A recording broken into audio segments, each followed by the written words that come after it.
NEET paper leak मामले में सबसे बड़ी खबर इस वक्त। नीट मामले में सीबीआई ने पहली एफआईआर दर्ज की है। सीबीआई ने पेपर लीक मामले में एफआईआर दर्ज की है। इस वक्त की बड़ी खबर आपको बता दें कि नीट मामले में सीबीआई ने अब पहली एफआईआर दर्ज कर ली है। काफी हंगामा पेपर लीक को चल रहा है, पूरे देश में एक तरह से हंगामा बरपा है और इस बीच जो गुनहगार हैं उन्हें पकड़ने के भी लगातार प्रयास किए जा रहे हैं। और इस बीच बड़ी खबर यही आ रही है कि सीबीआई ने पेपर लीक मामले में एफआईआर दर्ज कर ली है। तो आपको बताते चलें कि देश भर में नीट पेपर लीक मामले पर एक तरह से हंगामा बरपा है। लगातार जो गुनहगार हैं उन्हें सजा देने की मांग की जा रही है और गुनहगारों को पकड़ने के लिए भी बड़े पैमाने पर तलाशी अभियान चलाया जा रहा है। और इस बीच बड़ी खबर इस मामले से जुड़ी हुई आ रही है कि नीट मामले में सीबीआई ने पहली एफआईआर दर्ज कर ली है। पूरा मामला अब सीबीआई के हाथ में है। सीबीआई इस पूरे मामले को लेकर जांच पड़ताल कर रही है और सीबीआई ने पेपर लीक मामले में एफआईआर दर्ज किया है। बताया जा रहा है कि पहली एफआईआर है जो सीबीआई ने पेपर लीक मामले में एक तरह से दर्ज की है।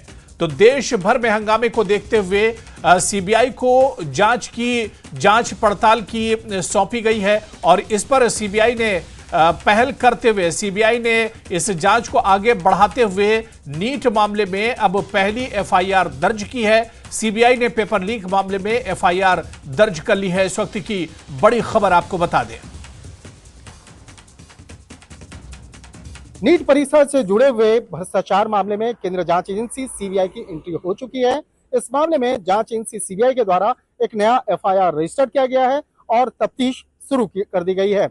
जिस तरह से इस मामले की अगर बात करें तो जिस तरह से इस मामले में बिहार, झारखंड, इसके साथ साथ कई अन्य राज्यों में इस मामले को लेकर चर्चा हो रही थी और जिस तरह से बिहार पुलिस की आर्थिक अपराध यूनिट के द्वारा इस मामले पर तफ्तीश किया जा रहा था, लेकिन इस मामले में बिहार पुलिस की जो अपराध शाखा की जो यूनिट है, जो आर्थिक अपराध की जो यूनिट है, उसका एफआईआर को टेक ओवर ना करके सीबीआई के द्वारा एक नया एफआईआर रजिस्टर किया गया और इस मामले पर तफ्तीश करने के लिए जो सीबीआई मुख्यालय में ही इस केस को रजिस्टर किया गया है और सीबीआई मुख्यालय से इस केस को मॉनिटर किया जाएगा कि किस तरह से इस केस को बेहतर तरीके से करना है और जल्द से जल्द इस मामले में अपराधियों तक पहुंचना है जिसने इस पूरे परीक्षा तंत्र को प्रभावित करने का प्रयास किया। जिस तरह से इस मामले पर तफ्तीश का दायरा कई राज्यों में बढ़ने वाला है और खास तौर पर अगर बात करें बिहार, झारखंड, हरियाणा, दिल्ली, एनसीआर तक इस मामले पर तफ्तीश का दायरा आगे बढ़ सकता है।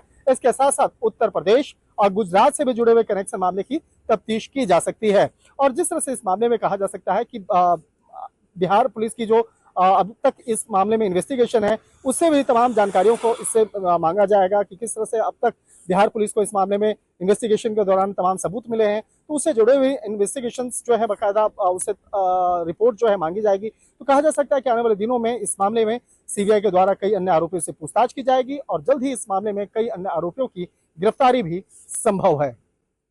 शंकर आनंद, न्यूज़ 18, दिल्ली।